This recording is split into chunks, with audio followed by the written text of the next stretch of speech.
জটিল সংখ্যার জন্য এরকম একটা জিনিস দরকার। আমরা মূল বিন্দু ডান দিকে অবস্থিত, যেখানে ডান দিকে অবস্থিত একটা সংখ্যাকে যদি আমরা -1 দ্বারা গুণ করি, 5 কে যদি -1 দ্বারা গুণ করি তাহলে হয়ে যায় কত? -5 হয়ে যায়।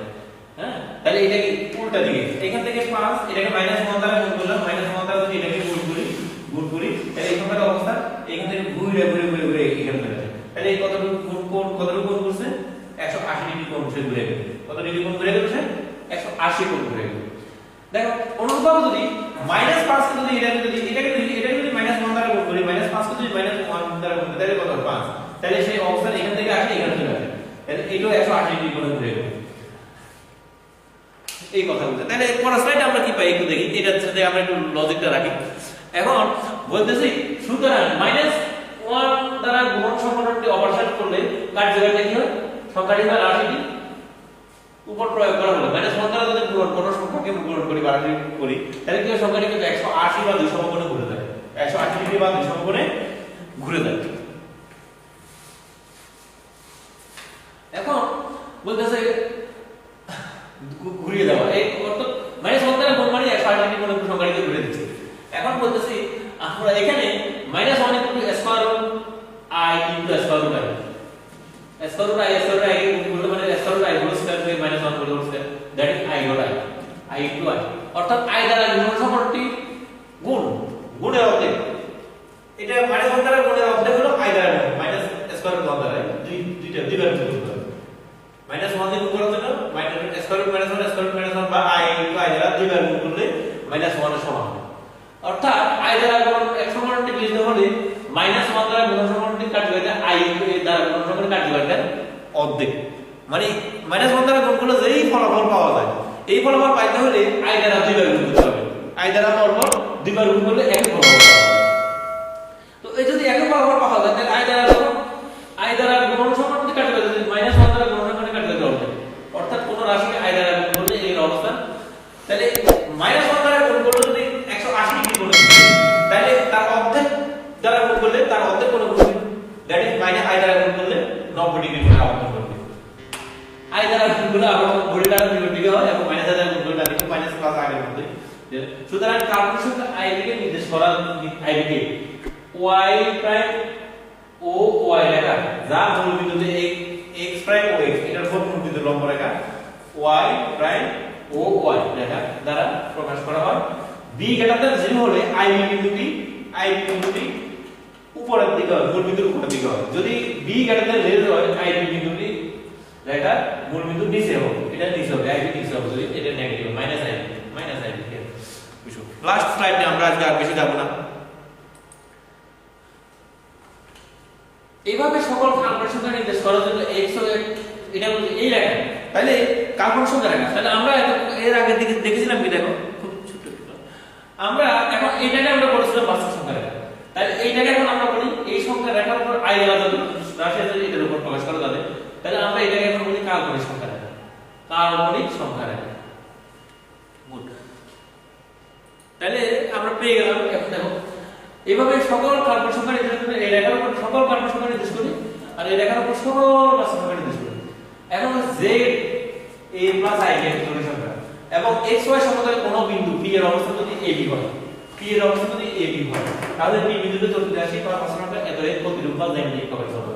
তাহলে বলতেছে দেখো এই আমরা আগে লিখেছিলাম এই দৈর্ঘ্য a আর এই দৈর্ঘ্য b, এখান থেকে b পরিমাপ দিলে এই দৈর্ঘ্যটা পাই আমরা, এই বিন্দু স্থানাঙ্ক পাই a, b। তাহলে এই বিন্দুটাকে বলা হয় এই জটিল সংখ্যার প্রতিরূপ, এটা ক্রম হবে। কিভাবে দেখো এটা বাস্তব অংশ কত আছে a আর কাল্পনিক অংশ হয় উপরের দিকে এই বরাবর কাল্পনিক অংশ কত আছে b।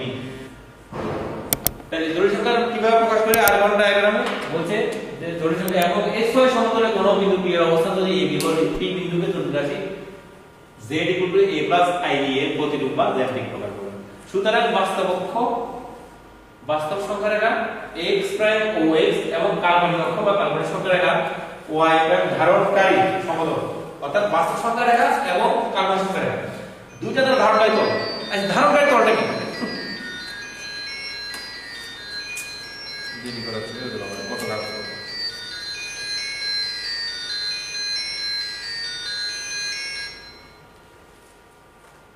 অর্থাৎ সুতরাং বাস্তব অক্ষ ও কাল্পনিক অক্ষ ধারণকারী বলতেছে এই লেখা একটা ছোট্ট একটা एग्जांपल দিই।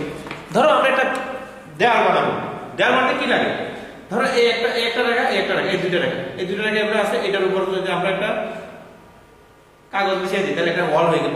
তাহলে ওয়াল এই ওয়ালটা আছে দুটো অক্ষর পর এই একটা ওয়াল আছে, এই বরাবর একটা রেখা, এই বরাবর একটা রেখা, দুইটা পাশ খাড়া করে দিলে তারপর একটা পর্দা চলে দিলাম, এটা দেয়াল, একটা স্মুথ দেয়ালকে বলি আমরা একটা সমতল। তাহলে এইভাবে দেখো এইভাবে দেওয়া হতে পারে, এইভাবে দেওয়া হতে পারে। এখন সমতল এখানে এইভাবে একটা আছে আর একটা এইভাবে আছে, এই দুইটার লেভেলে আমরা যদি এখান থেকে কাপড়টা তুলে দিই, যে স্মুথ দেওয়ালটা হবে এটা বলা হয় xy সমতল, এটা হলো x অক্ষ, এটা হলো y অক্ষ, xy সমতল আমরা এটা বলি। সংখ্যাসমূহ চিত্রিত বলা হচ্ছে এই সমতলে যে সকল বাস্তব এই জটিল সংখ্যা বা জটিল রাশিকে চিত্রিত করা, সমতলটিকে z প্লেন। এখন যখন এটাকে যদি আমরা এই x অক্ষ y অক্ষ বলবো, যদি আমরা জ্যামিতিক কোণবিন্দুর অবস্থান নির্দেশ করে জ্যামিতিক হয়, আর যদি এটাকে আমরা জটিল সংখ্যা প্রকাশ করি এটা এই প্লেনে, তখন এটাকে বলা হবে কাল্পনিক সংখ্যা সমতল অথবা z প্লেন, এটাকে বলা হয় z প্লেন, z সমতল বা z প্লেন। আর জ্যামিতিক উপায়ে জটিল সংখ্যা প্রকাশের এই পদ্ধতিকে আর্গন ডায়াগ্রাম বলা হয়। এই সিস্টেমটাকে বলা হয় আর্গন নামক এক গণিতবিদ প্রথম এইভাবে জটিল সংখ্যা প্রকাশ করার যে পদ্ধতি উনি দেখিয়ে দিয়েছিলেন আমাদেরকে, তো ওনার নাম এই সিস্টেমটাকে বলা হয় আর্গন ডায়াগ্রাম। আমার ক্লাসটা শেষ, আমরা খুব একটা যাচ্ছি না। আমরা আগামী ক্লাসে পড়ব জটিল সংখ্যার মডুলাস এবং আর্গুমেন্ট। আমরা একটু স্লাইডটা তোমরা দেখে রাখো, একটু কি লিখছি একটু দেখে রাখবে। আমরা ক্লাসটা আজ এখানে শেষ করলাম, আমরা আর বেশি কিছু যাচ্ছি না, ক্লাস শেষ করি। তোমাদেরকে বলেছিলাম দেখো স্লাইডগুলো পড়ো, পড়ে মন্তব্য করো, স্লাইডগুলো পড়ো, পড়ে মন্তব্য করো। আমরা আগামী দিন দেখাই দিব আমরা কি কি করতে পারি আর কি করতে পারি। আমরা এই স্লাইডটা নেক্সট ক্লাস শুরু করব, ছবিটা এই ছবিটা দিয়ে নেক্সট ক্লাস শুরু হবে। এখান থেকে আমরা কাজটা পুরো মনে রাখবো, আমার ভুল হলে ওখানে ব্রেক দিবে। আমরা একটু এই স্লাইডটা চলে যাই। আমরা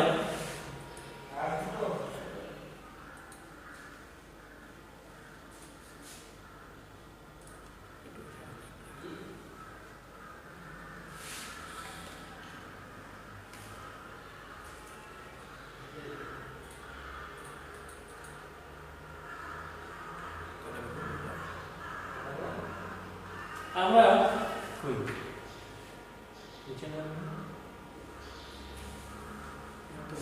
নিচে না কেন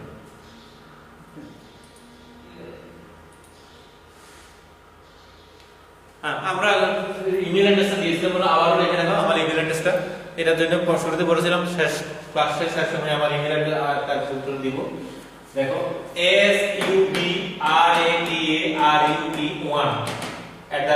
subrata1@gmail.com